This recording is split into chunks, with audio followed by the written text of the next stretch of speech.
नमस्कार, मैं तुषार मंडलोई आज आपके सामने एक नए टॉपिक के साथ आया हूँ। आज मैं आपको उन दो वर्ड की इम्पोर्टेंस के बारे में बताऊँगा जो हमारी लाइफ के हर डिसीज़न लेने में बहुत बड़ा रोल प्ले करते हैं। मैं आज आपको सक्सेस और फेलियर के बारे में बताऊँगा, सफलता और असफलता के बारे में बताऊँगा। आज हर व्यक्ति कोई भी काम करता है, चाहे छोटा काम हुआ बड़ा काम हुआ, उसके दिमाग में सबसे पहले आता है कि वो सफल होगा या नहीं। अगर सफल हो गया तो क्या, और अगर असफल हो गया तो क्या। और ज़्यादातर अगर हम देखें तो लोग असफलता पे ज़्यादा फोकस करते हैं कि असफल हो गया तो क्या होगा, मैं फेल हो गया तो क्या होगा।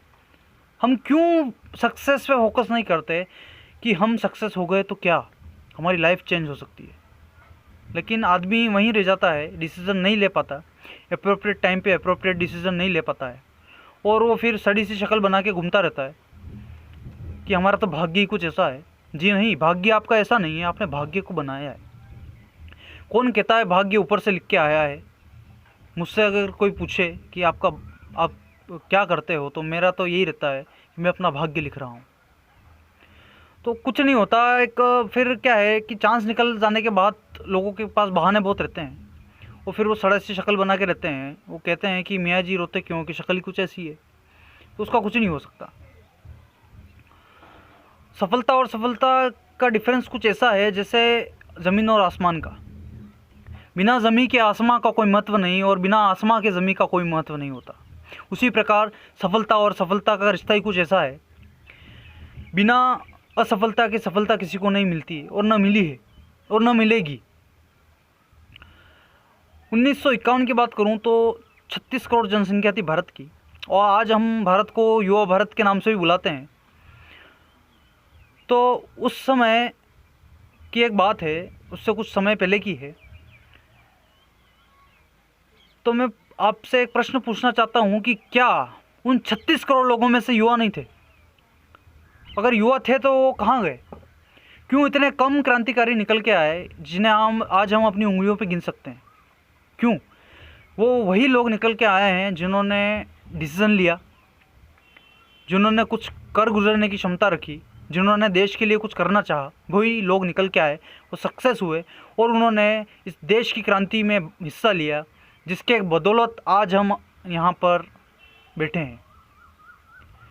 ये बात उस टाइम की है, 1907 की, जब बांगा गांव, पंजाब स्टेट, किशन सिंह और विद्यामती के घर पे एक बालक का जन्म हुआ।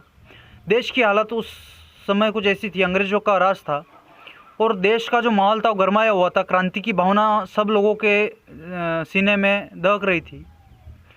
उसी समय उस बालक का जन्म हुआ, और उसी के चलते, उसी माहौल में पलता हुआ, उसके घर में भी कुछ क्रांति का माहौल था। उस माहौल को देखते हुए वो बड़ा हुआ, यौवन अवस्था तक आया। उसने फिर उसके मन में एक ख्याल आया कि वो भी इस देश के लिए कुछ करना चाहता है, इस देश की क्रांति में हिस्सा लेना चाहता है। अब मुझे एक बात बताइए, क्या उसके इस डिसीज़न में किसी ने रुकावट नहीं डाली होगी? जब उसने उसके माता पिता को ये बताया होगा कि वो देश के लिए कुछ करना चाहता है, तो क्या उसके माता पिता ने, उसके रिश्तेदारों ने, उसके आस पड़ोस वालों ने, उसके मित्रों ने उसे नहीं रोका होगा कि तू देश क्या करने जा रहा है, कल को तुझे कुछ हो गया तो क्या होगा? लेकिन नहीं, उसका जो डिटर्मिनेशन था, उसका जो दृढ़ निश्चय था, उसे कोई नहीं रोक पाया। उसने आखिरकार ये प्रण लिया कि वो देश के लिए मर मिटेगा। उसने देश की क्रांति में बढ़ चढ़ कर हिस्सा लिया, और 1931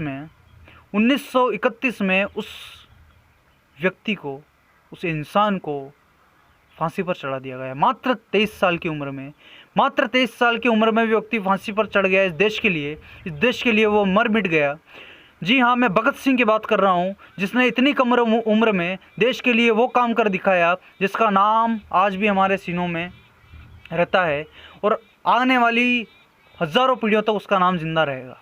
एक वो भगत सिंह था जिसने 23 साल की उम्र में अपने देश के लिए बलिदान दे दिया, और आज वो युवा है हमारे देश में जो टिकटॉक पर नाचते फिरते हैं, और वो इस सफलता और असफलता के बीच में ऐसे कुछ फंस गए हैं जो डिसीज़न नहीं ले पाते।